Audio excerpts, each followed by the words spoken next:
kembali lagi bersama saya Dania di Orphala Channel. Hari ini kita akan melihat kegiatan sehari-hari di Rusia. Hari ini kita akan membahas kehidupan di Rusia. Dan yang sangat penting untuk hari ini adalah kata mandiri. Dalam bahasa Rusia, samoстоятельность.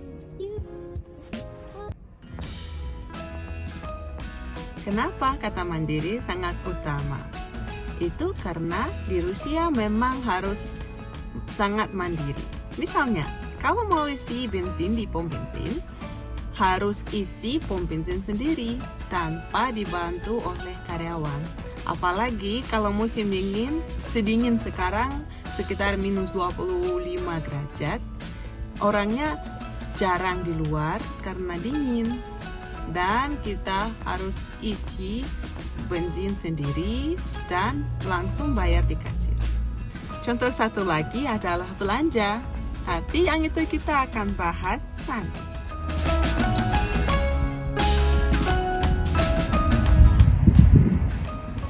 Setelah saya sudah jelaskan, ayo kita isi bensin.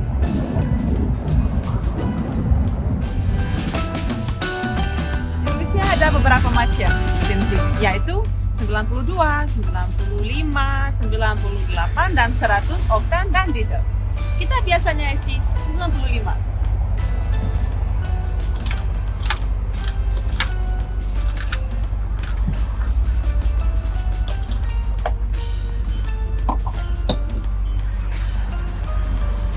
Ketika kita isi bensin, kita harus periksa harga sendiri atau volume liter bensin.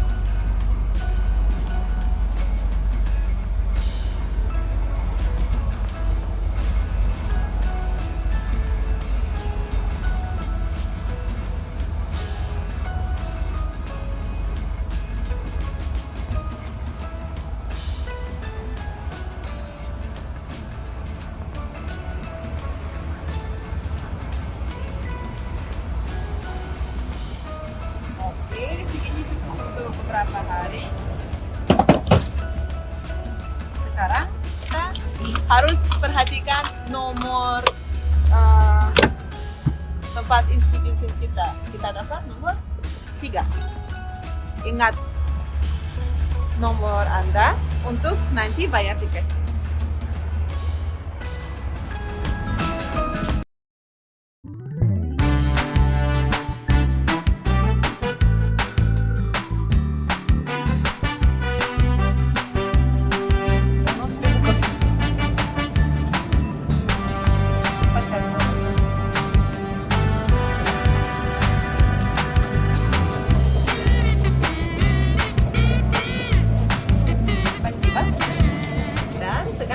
Minum kopi yuk.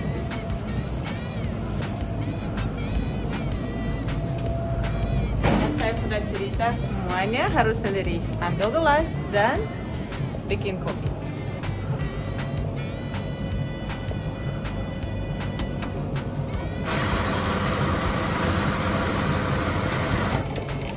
Kopinya di sini juga enak dan semikir saya diimpor dari Indonesia, tapi lewat negara yang lain di Eropa. Selama saya nunggu kopi saya mau sampaikan untuk kalian gimana suasana dalam pom bensin di Rusia.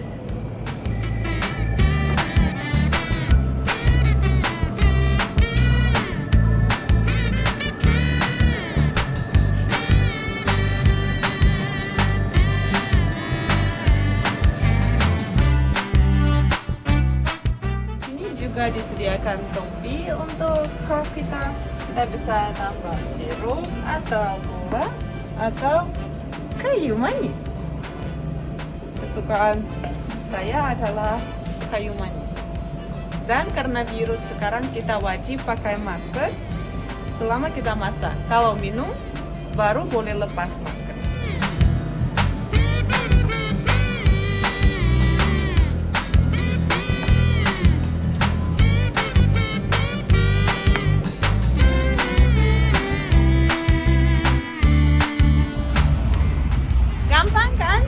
Kita isi sendiri, bayar di tempat yang hangat, dan dapat kopi yang enak. Mari sekarang kita belanja bersama.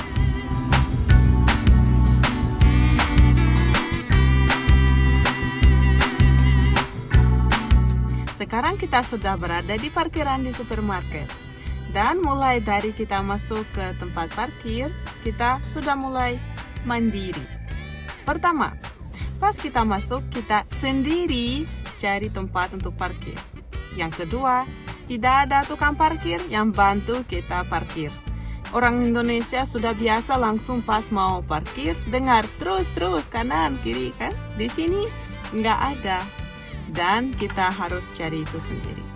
Yang kedua, untuk troli kita bawa koin 10 rubel dan ambil troli sendiri masuk toko. Setelah itu, kita ambil semua yang kita perlu sampai kita harus timbang sayuran dan buah-buahan sendiri. Setelah kita sudah selesai, kita datang ke kasir. Ada beberapa macam kasir. Yang pertama yang ada karyawan, yang kedua itu otomatis dan kita periksa semua sendiri dan scan setiap barang kita beli.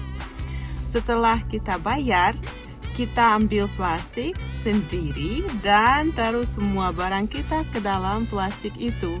Nah, di Indonesia kita udah biasa kan, kalau kita udah bayar, semua barang kita sudah dalam plastik dan kita tinggal ambil aja dan taruh di mobil. Udah diplastikin semuanya kan?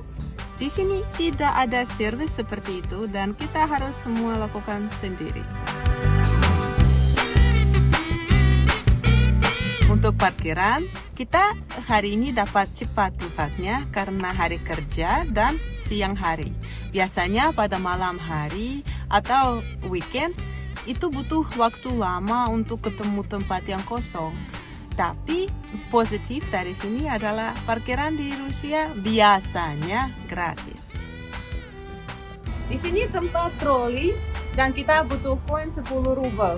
Saya ada 100, jadi saya akan tukar dulu.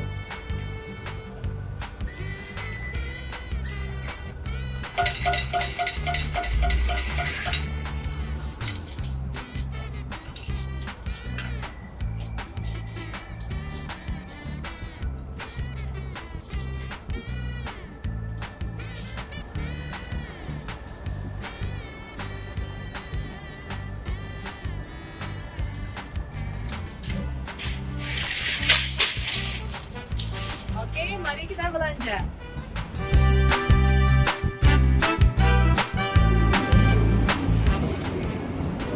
Di supermarket ini kita ada kesempatan untuk pakai scanner harga dan nanti ini akan bantu kita untuk bayar tanpa kasir.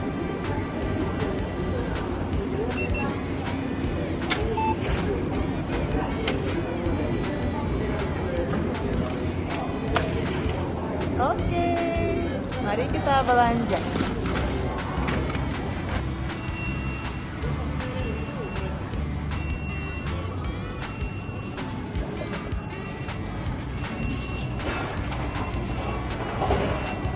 Orang Indonesia percaya orang Rusia makan banyak roti. Memang roti pilihan sangat banyak dan kita makan itu setiap hari.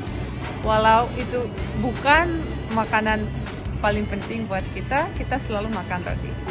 Di Rusia ada dua macam roti, roti putih dan roti hitam.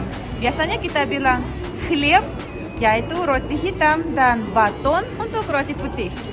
Untuk pilih roti yang bagus, kita harus periksa segarnya dan ada selalu tanggal pembuatan dan kita harus pegang buat tahu apakah roti segar atau sudah mulai kering.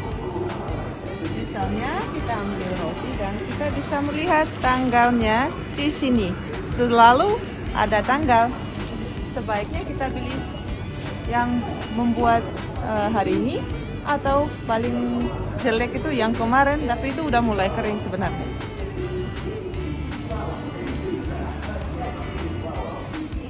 Nah, saya ketemu roti yang segar dan itu buatan tanggal 18. Oke. Untuk kita beli roti ini, kita harus scan kode ini dan itu akan dihitung di sistem. Oke, lanjut yuk.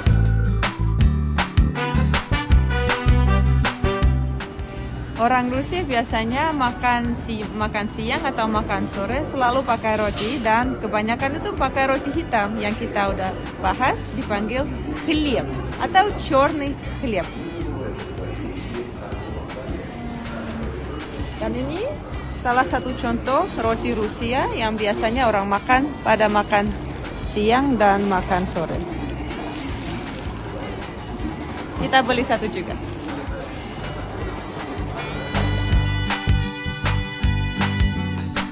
Sekarang kita berada di tempat sayur dan buah. Yang saya sudah cerita, kita harus timbang semua sayur sendiri. Dan di sini juga ada cabai, padahal nggak begitu pedas, tapi kita tetap suka beli cabai di sini.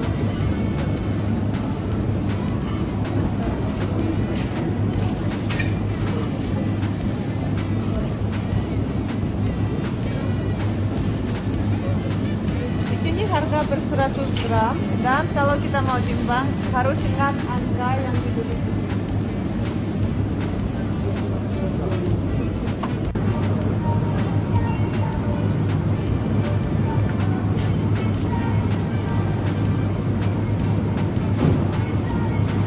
Di sini kita bisa melihat banyak pilihan tomat yang bisa dipakai untuk sambal, dan kalau orang Rusia biasanya pakai buat salad. Yang mungkin jadi eksotis untuk orang Indonesia adalah tomat kuning. Rasanya agak manis dan segar juga.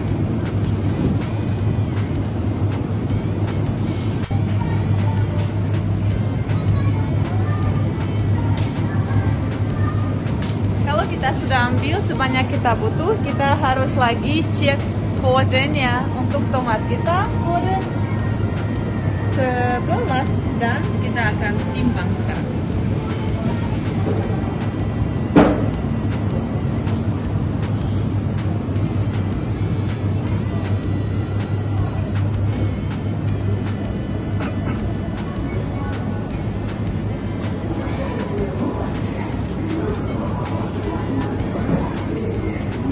Dan di-scan lagi untuk tambah ke sistem kita di sini.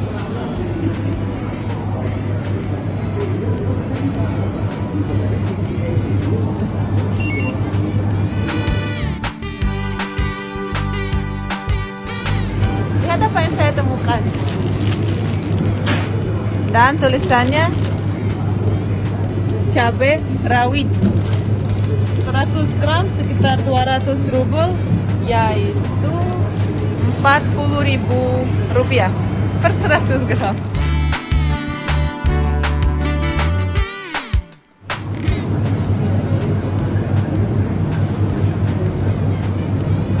Kita bisa melihat di Rusia juga ada banyak pilihan bawang. Ada bawang putih, bawang merah, dan bawang bombay.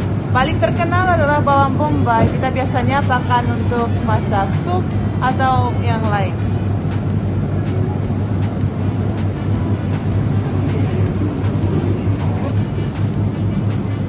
Biasanya ada pilihan. Kita bisa ambil sendiri di plastik atau yang sudah diplastikin.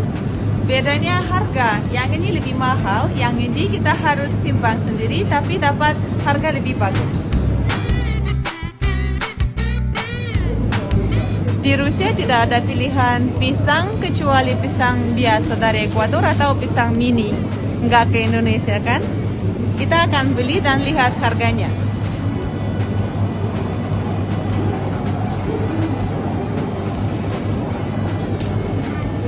Pisang ini berasal dari Ekuador dan sekarang lagi promo, harganya 60 rubel, itu sekitar 12.000 rupiah.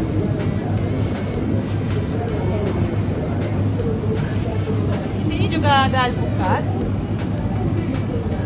Alpukatnya bersatu biji sekitar 25.000 rupiah. Nanas nggak bisa ditimbangkan sama nanas batu. Yang manis ini agak asam, kita butuh waktu untuk jadi lebih manis. Sekitar 30.000 per satu biji.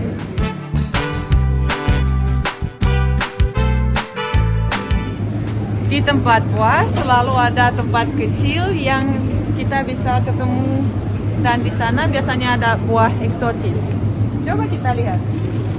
Ini markisa dijual satuan sekitar 30.000 per satu.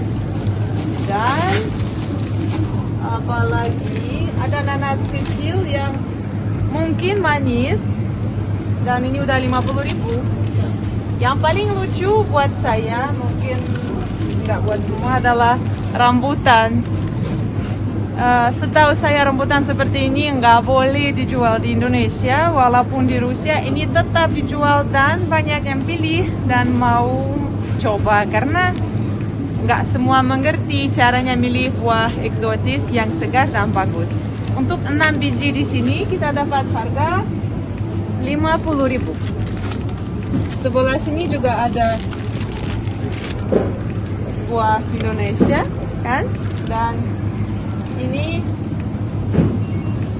paling bagus menurut saya, karena yang lain kita nggak bisa prediksi manis atau tidak. Ini biasanya enak dan manis.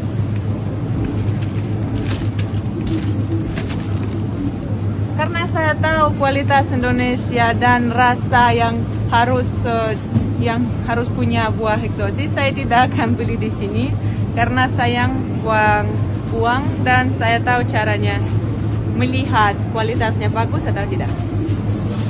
Oh iya, satu lagi yang saya ketemu adalah kelapa. Kita bisa melihat di sini dijual kelapa tua, dan biasanya dipakai untuk bikin dessert. Juga ada kelapa muda. Juga ada kelapa muda, tulisannya boleh diminum, tapi sebagai orang yang pernah tinggal di Indonesia, saya mengerti ini udah nggak begitu muda. Ini sebenarnya sudah kelapa tua dan isinya nggak enak, tapi tetap orang beli karena nggak ada pilihan lain. Orang yang pernah tinggal atau jalan-jalan ke Indonesia pasti kangen buah-buahan eksotis, dan karena nggak ada pilihan, beli sesuatu seperti ini. Ini harganya sekitar 10.000 rupiah. Yang ini 60.000 rupiah per satu.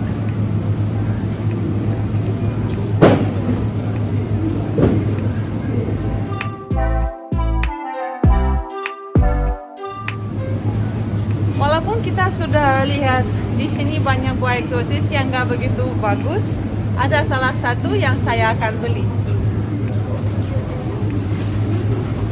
Dan itu mangga.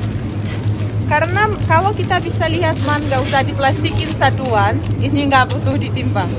Kita bisa beli karena tahu ini kualitasnya sudah dijamin manis.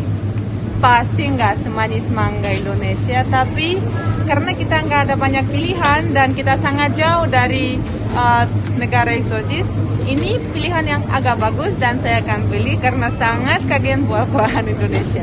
Oke, kita scan dulu.